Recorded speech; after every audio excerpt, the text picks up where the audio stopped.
CL, teléfono 22-341-5942.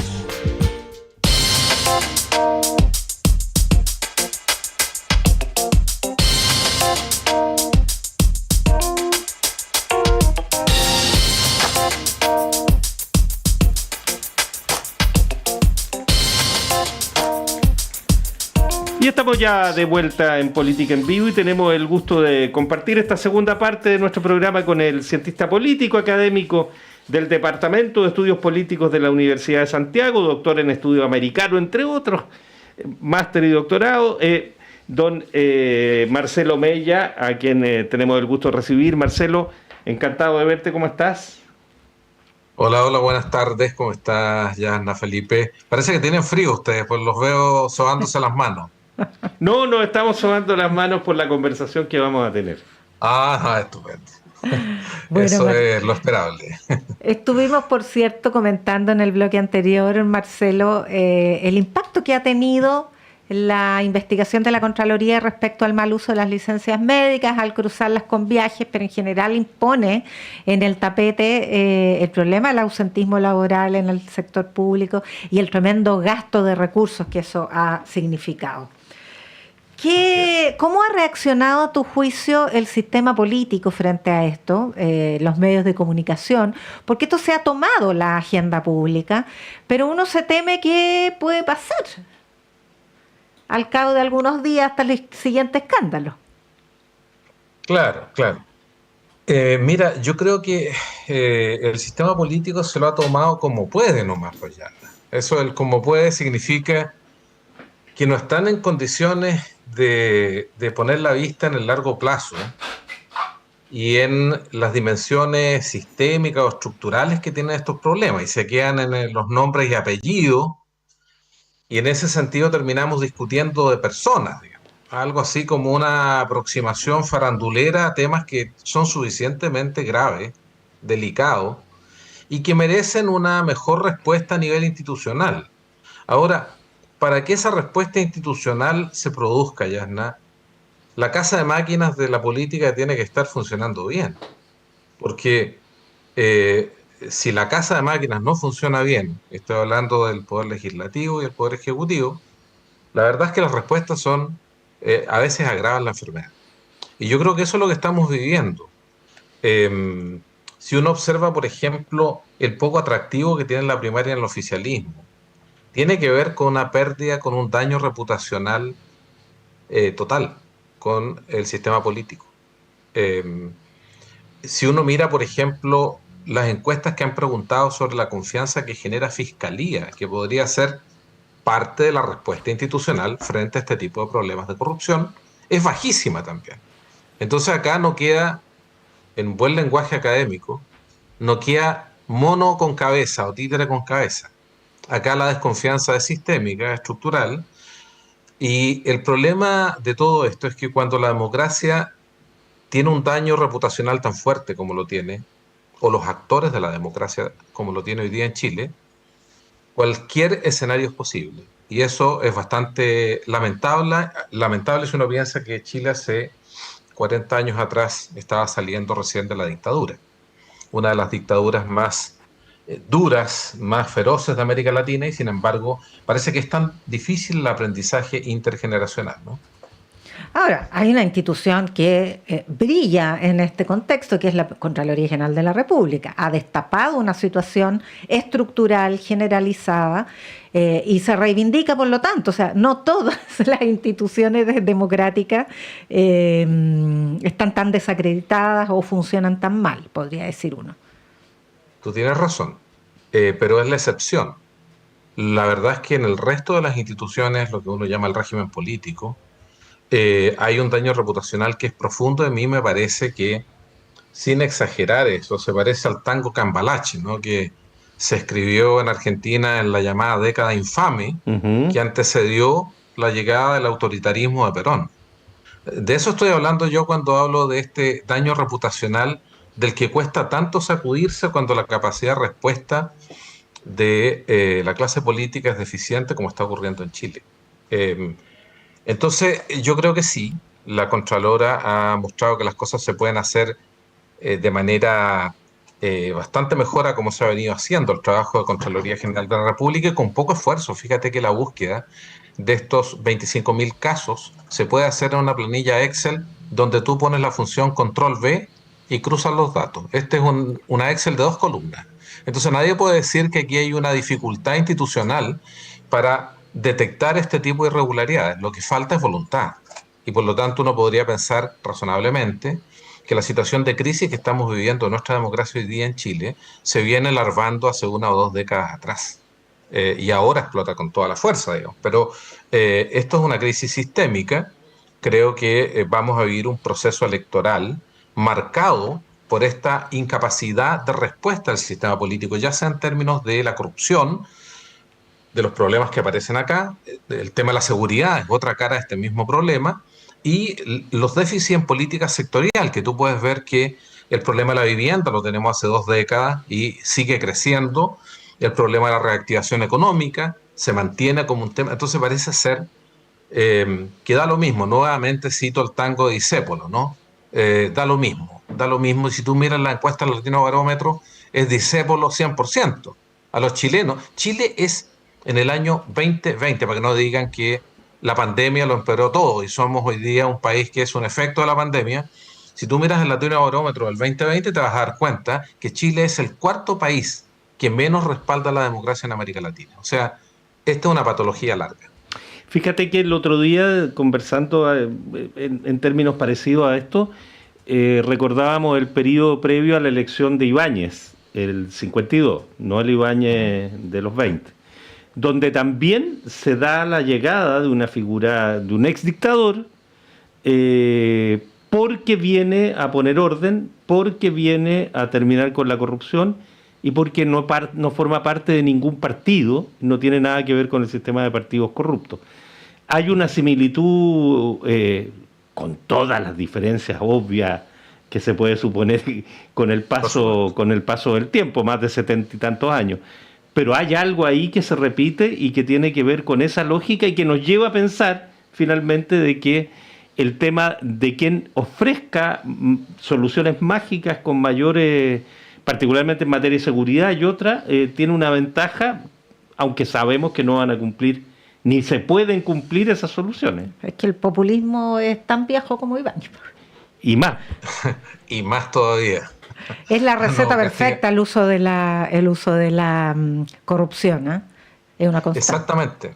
Porque nosotros con esto y con la mantención de esta frustración dentro del país por no resolver problemas, y particularmente con el tema de la corrupción, que muestra una cara más de la desigualdad de una cierta clase de privilegiados en Chile y el resto del pueblo que le cuesta mucho sacar adelante el mes a mes. Lo que alimentamos es no solamente la indiferencia respecto a la democracia, sino una frustración que se transforma en rechazo y en, yo diría, un cierto odio entre sectores sociales que participan del bienestar de manera distinta. Entonces, tú tienes mucha razón, Felipe, cuando citas o vas al ejemplo de Ibáñez, porque nosotros somos un país telúrico y también políticamente tenemos ciertos ciclos telúricos. Y la comparación es directa con el año 52-53. Chile vivía un sistema político en esos años donde la característica principal era la fragmentación del sistema de partidos.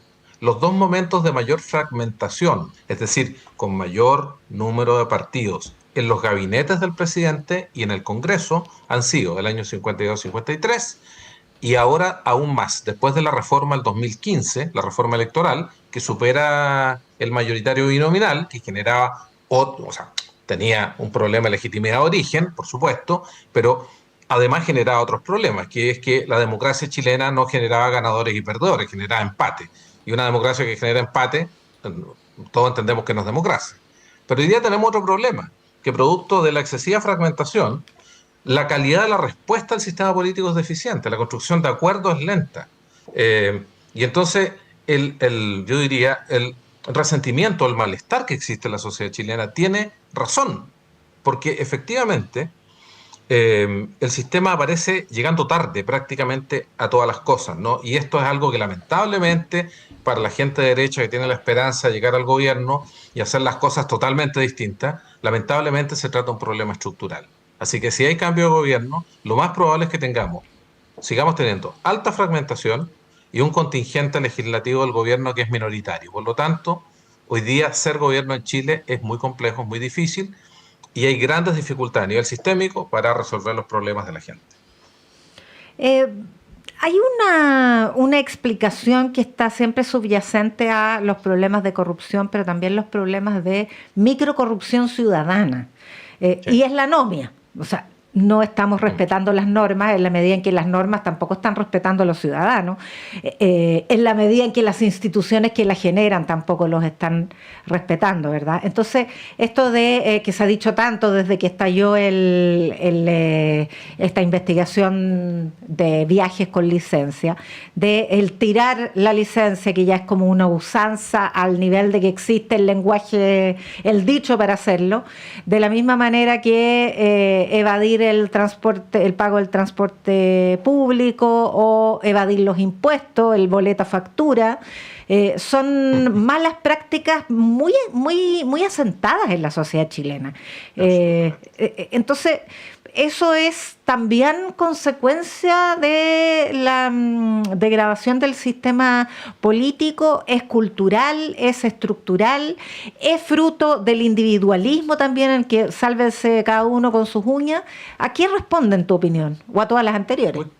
Pucha, es multifactorial, yo eso pienso, Yarna. Creo que por una parte el sistema educativo no es lo suficientemente incidente, estoy hablando de la educación formal, no es suficientemente incidente en la formación de los jóvenes en Chile como para enriquecer la reproducción social con valores que sean distintos al individualismo y al capitalismo químicamente puro. Y entonces lo que nosotros tenemos hoy día son discursos de oposición a la economía.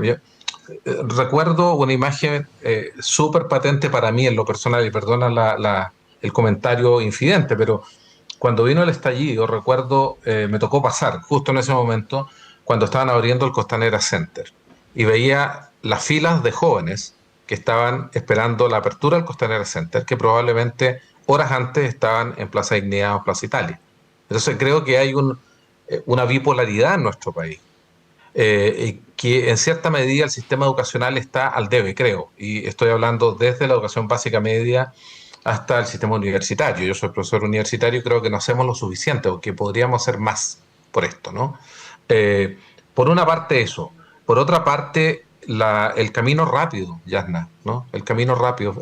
Cuesta tanto avanzar para tanta gente, todavía pesa tanto el origen social, socioeconómico en Chile para tener una vida digna, que hay tantas personas que dicen, mira, lo que me lleve más lejos es lo que me sirve. Y lo que me lleve más rápido es lo que me sirve. Y ahí están las economías informales en Chile. Yo quiero decir que este no es un problema solamente nuestro. O sea, que no hayamos nosotros podido resolver esta expansión de la anomia, como decía Yasna, y la desvalorización de lo institucional no es solamente un problema. Toda América Latina, mira, todos los países, a ver, México, Brasil, Colombia, Ecuador, Perú, Bolivia, son países que tienen cerca del 50% de economía informal. Entonces estamos en un tema que es, yo diría, la cara B del capitalismo, del neoliberalismo actual. Y lamentablemente las instituciones democráticas no han podido hacer mucho por eso. Estos son temas bien largos, ¿eh? Pero también las estructuras institucionales no han logrado resolver el tema del incumplimiento de la norma. La tolerancia que existe, por ejemplo, respecto al Transantiago. Pareciera que el Transantiago, por el hecho de ser un servicio que no cumplió las expectativas de los ciudadanos en Santiago, de las personas, entonces pareciera ser que moralmente existe una justificación para no pagar el Transantiago. Pero la verdad es que el Transantiago se paga igual. ¿Y qué gobierno le va a meter mano al Transantiago para poder cambiar el diseño institucional del sistema de transporte público? Entonces, yo creo que estamos en un país donde tenemos un discurso que es bastante indulgente respecto a lo que es nuestro país, pero tenemos una realidad subyacente que me parece que no hemos querido mirar por mucho tiempo. La cantidad de gente que está trabajando hoy día en Chile en economías informales y en actividades ilegales es una cuestión que debería preocuparnos más. La deserción escolar. La deserción escolar, exactamente. Pero es que Pareciera ser que son noticias, pero que no comprometen al gobierno de turno en soluciones de largo plazo. Es que eso era lo Eh, que tú decías, Marcelo, al comienzo de la conversación de hoy, cuando Yanna te planteaba el tema de las licencias y tú decías, bueno, el sector político está haciendo lo que puede o lo que no tiene capacidad de mirar más allá de lo inmediato, no tiene capacidad de mirar más allá de cómo logro los objetivos inmediatos que yo tengo, mantener mi cargo, en fin, ganar la próxima elección, etcétera. Y los temas de mirada país de largo plazo o de mediano plazo, hace rato que están bastante abandonados. Hay un problema con las élites también, que da la impresión de que en general tenemos una cierta crisis de propuestas, de reflexiones y de liderazgo, no solo en la política, sino que más allá de la política. Instituciones capaces sí. de generar líneas de reflexión, en fin, estamos en un momento bien delicado en ese sentido y no se ve mucho por dónde esto pueda cambiar de manera relativamente positiva. Súper delicado porque, y yo creo que el mayor síntoma de lo complejo que es este momento es que no existe una conciencia clara de lo que nos estamos jugando. Eso como primera parte. Pero lo segundo es que hay yo diría, un desconocimiento profundo de la historia chilena. La historia chilena, estos grandes ciclos, tal como los terremotos, que son cada Ujú. 10 años, la historia chilena tiene ciclos.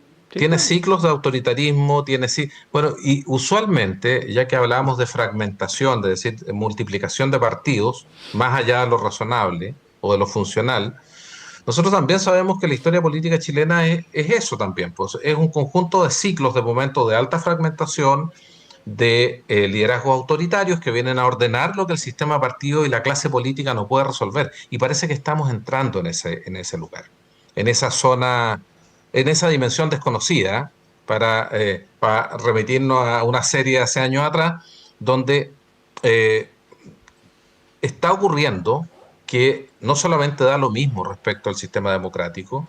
Yo hoy día hablaba con unos estudiantes de la Universidad de Santiago que nuevamente empieza a aparecer este discurso no solamente en la élite, sino a nivel de la sociedad chilena, de que la democracia es un medio. Y ustedes se recordarán Uf, que culturalmente la década del 90 era una década donde estábamos de acuerdo en que la democracia debería ser un fin en sí mismo, así no un es. medio.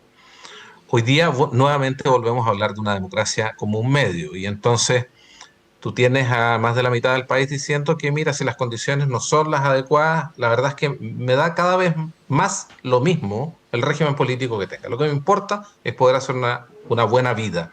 Estamos en ese ciclo. Estamos pareciéndonos a la década del 20 al 30, del 50 al 50 y tanto. Uno quisiera pensar que la clase política y los partidos van a ser capaces de resolver esto, pero la historia te obliga a ser escéptico respecto a esto. Y es muy probable que pasemos por un gobierno, no necesariamente que se derrumbe la democracia, pero que pasemos, como lo están haciendo otros países de América Latina, Argentina, Brasil, eh, bueno, en Centroamérica ni hablar, y democracias que consideramos desarrolladas, castigando a las élites tradicionales, a los partidos tradicionales y con liderazgo autoritario sin credenciales democráticas. Parece que estamos entrando en esa zona y no estamos más que viviendo el ciclo histórico de la historia chilena, pero también, yo diría, la expansión del autoritarismo a nivel internacional.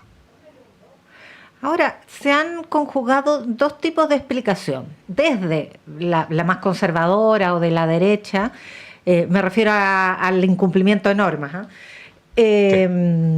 Que dice que esto es consecuencia del estallido, de la deslegitimación del orden público, del llamado a saltarse los torniquetes, hasta aquella que concentra la explicación en el desamparo, la desafección con las instituciones, la sensación de traición del ciudadano más vulnerable, etcétera.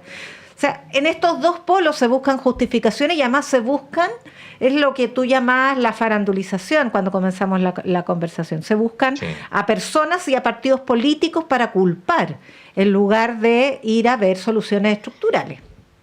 Tal cual. Yo creo que la personalización de nuestros problemas le hace mal a la búsqueda de soluciones reales, digamos, ¿no? Todo parece que requiere un nombre en nuestro país hoy día, ¿no? Este es el culpable de tal cosa y si hay un problema de corrupción, estos son los nombres de los responsables, incluso aunque después de un par de días se descubra que no hay responsabilidad en el delito que se le achaca a alguien, lo estamos viendo a propósito de las licencias, ¿no? Que se han entregado información que no tiene piso en la realidad. Personas afectadas han hecho los descargos y resulta que el daño reputacional queda. Estamos viviendo ese momento, efectivamente. Pero yo fíjate que creo que en Chile nosotros hemos lidiado históricamente con un patio trasero de nuestra democracia que nos cuesta mirar. Quizás por una condición cultural, donde las cosas no son ordenadas, no son institucionales, donde la vida es más difícil, donde hay niveles de violencia superior a los que existen en los centros de nuestras ciudades. Es decir, creo que si existe una invitación que uno pudiera hacer hoy día a quienes investigamos la sociedad, el sistema político, es a volver a mirar los márgenes ya. Los márgenes hablan muy claramente de cuáles son los desafíos y problemas que tiene una sociedad democrática. Y yo creo que en algún momento, en el 2000, 2010, dejamos de mirar los márgenes que viven cotidianamente nuestros jóvenes, los márgenes que viven las minorías, las disidencias sexuales, los márgenes que viven las personas que no lo pasan bien y están ahí en esa zona donde el día a día importa, donde pasar el día a día importa. Entonces nosotros hoy día no tenemos conocimiento realmente y difícilmente el sistema político que tiene fecha de vencimiento cada 4 o 5 años va a poder tener un diagnóstico profundo, sistémico, estructural. No se le puede pedir a los políticos que además sean investigadores en ciencias sociales, no da para eso, ¿no? Y si uno mira el Parlamento tampoco da el nivel para eso, ¿no? Aunque algunos hayan sido sociólogos, cientistas políticos, la verdad es que el nivel de la discusión en el Congreso es de las peores, ¿no? Entonces, yo creo que es labor de los que estamos, del clero que está dentro de las universidades, volver a mirar los márgenes. A mí es algo que me interesa y me apasiona muchísimo. Yo diría que uno de los déficits de las ciencias sociales en Chile, desde el 90 en adelante, fue que miramos mucho las instituciones sin mirar esa parte, lo que algunos llaman la faz sumergida del iceberg o el patio trasero de la democracia, y creo que hay un desafío muy potente para entender marginalidad, narcotráfico, economías criminales y aquella gente que es efectivamente la más vulnerable en nuestro país. Marcelo Mella, académico de la Universidad de Santiago, doctor en estudios americanos, cientista político. Te queremos agradecer, Marcelo, como siempre, la gentileza de compartir este tiempo con nuestro programa. Muy buenas noches. Un agrado, como siempre. Que esté muy bien. Gracias. Ya, pues nos vamos. Tania González y Fernando Sepúlveda han estado en la producción periodística. Patricio Núñez, Ariel Acevedo e Ignacio Puelles en la puesta al aire. Muchas gracias por su compañía. Seguimos conversando mañana. Buenas noches. Buenas noches.